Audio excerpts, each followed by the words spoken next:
What's up, guys? My name is Jerry, and today's video is going to be on the Boston Celtics, and we're going to be talking about how this team is officially the most feared team in the NBA, and we're going to jump right into the video. Now, we just watched the Boston Celtics complete a masterpiece by sweeping the Brooklyn Nets, and what makes it so fascinating, so impressive, is that they were facing a prime Kevin Durant and a prime Kyrie Irving. Kyrie Irving is just 29 years of age, and a lot of people consider Kevin Durant to be the best player on the planet.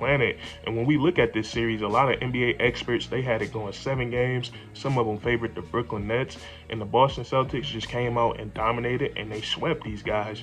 And when I watched the series, watching the Boston Celtics down the stretch of the season, the most intimidating factor about this team is the way that they can lock in on defense. In this series, we seen them play great team defense, and we seen them play great individual defense. And to put it into perspective with numbers of how tenacious and how aggressive this defense was, coming into game 4, Kevin Durant had 19 made field goals and he had 17 turnovers.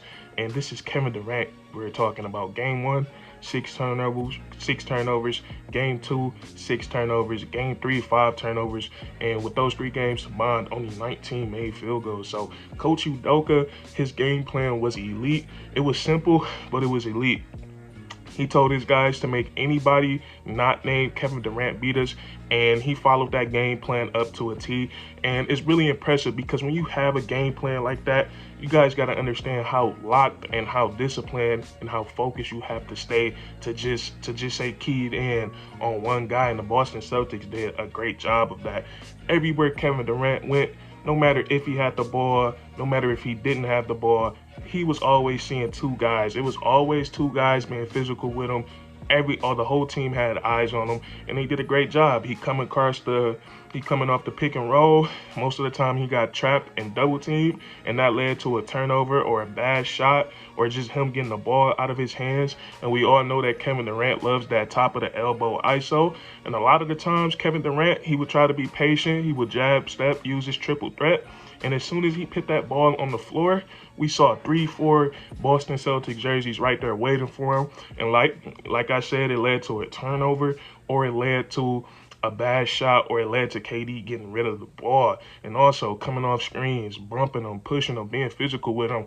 And we just really never seen nothing like that. We never seen Kevin Durant get defended like that. And me personally, since I've been watching the game of basketball, I'm not that old, but I don't think I've ever seen no physical and tenacious defense like that. Like, that was really crazy. And then also, so that's great team defense, but there was also a lot of times where guys stepped up and played great individual defense. The defensive player of the year, Marcus Smart, after game 1, did a much better job on Kyrie Irving. Jason Tatum, the whole series, challenging Kevin Durant on the defensive side of the ball when he had to step up in clutch moments and one-on-one situations. I seen Jason Tatum block KD's shot like 3 or 4 times, and we all know how impressive that is because Kevin Durant has one of the highest release points in NBA history, and a lot of people deem this shot unblockable, and we're watching Jason Tatum just block his shot all series long. Jaylen Brown had got a lot of good individual defensive performances. The bigs, we got to give props to Al Horford and Daniel Tice. Whenever they got switched on to KD, they tried their hardest and did a really great job of moving their feet and standing in front of him and getting contest on his shot. And we just seen this team play some really, really great defense. And after watching that, I don't think nobody in the playoffs wants to face this team, because when they lock in on defense like that, they do that to KD and Kyrie Irving and they sweep them. And it's just very impressive. And then also, you gotta fear Jason Tatum. And Jason Tatum right now, he's taking his game to a whole new level. Jason Tatum is ascending, and he's a superstar now. He's a superstar. After what I just saw from that playoff series, getting 25 plus points, getting 20 plus points, 30 plus points, he went for it. 39 one game, and then still playing lockdown defense like that. That's what takes you from a very good basketball player and to a great basketball player. And then also, the biggest knock on Jason Tatum was when he would settle, when he would take that sidestep 3 that I probably only seen like once or twice this whole series, or he would take a bad shot. But now, when Jason Tatum, when something's not there that he want, he either pitch the ball on the floor and get to the rim. Or my favorite part of about what Jason Tatum has started to do is to trust his teammates. We've seen I think Jason Tatum, I think he had 6+ assists in every game this series. And it wasn't just he was out there assist hunting, but he takes what the defense gives him. If the defense is gonna double team him, if the whole team is gonna collapse on him, he's gonna make the right pass, whether it's to Al Horford or Daniel Tice under the rim, or whether it's to Grant Williams in the corner. He makes the right pass, and you gotta love the player that Jason Tatum is turning into. And when you look at him, like Jason Tatum, he's your prototypical NBA basketball player. He's 6'9", 6'10". He can dribble the basketball. He has long arms, and he can boogie on anybody. And he's just a mismatch expert. No matter who you guard on him, no matter who you put on him, he has the advantage. You try to pit one of your bigs on him, they're too slow. You try to pit one of your smaller, quicker guards on him, they're too small and strong. So Jason Tatum, I think he should have the whole NBA fear right now, because he's just a guy that's really unstoppable. And then he has every tool in his offensive kit. He has the pull-up jumper. He has the post fade. He has the post moves. He can get you in the ISO. He can finish above the rim, right hand, left hand.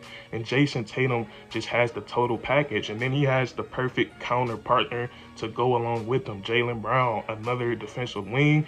And a lot of people were saying that those two guys should have broke up this season, and one of those two should have been traded. And I was always against that. You guys can go check my videos. You never break up two guys that can go and get their own shot and are two defensive-minded wings. You never break that up, because that's just a recipe for success. And we've seen it many times in this series when Jason Tatum, when he couldn't go get a bucket, Jaylen Brown. We seen Jaylen Brown, I think that was the fourth quarter in game 2, he scored like 8 points, hit a big 3-point shot, and he kept putting pressure on that Brooklyn Nets defense. So Jaylen Brown, having him as his partner, that's perfect for the Boston Celtics, and they proved that they can make things work by beating a lot of people call it the most skilled duo of all time, and Kyrie Irving and Kevin Durant. And then we get to another big question mark about the Boston Celtics, which makes them even more scarier, because they answering all the questions that everybody had about this team. And another question was their depth. Could other guys other than Jason Tatum and Jaylen Brown score the basketball? And I think they've shown that they could. Marcus Smart has gotten he's become a much better 3-point shooter, a much better playmaker, and a much better scorer since he's come into the league. And he did a great job at scoring the ball against the Brooklyn Nets, and he did it in a multitude of ways: catch and shoot threes, driving to the rim, getting it off the offensive rebound, scoring in transition. He did a great job. Grant Williams, and this is why I think Coach Ime Udoka, he brings out the best in these players. A lot of these guys are a lot better than what they looked last year. Grant Williams, he's been shooting lights out this season, one of the best 3-point shooters in the NBA, and he had a couple of games in double figures this season. Peyton Pritchard, he stepped up big time in one of the fourth quarters when the Boston Celtics, when their offense was stagnant and a little slow, he stepped up and got some good isolation buckets. And then also Al Horford, Daniel Tice, those guys did a great job of scoring the basketball.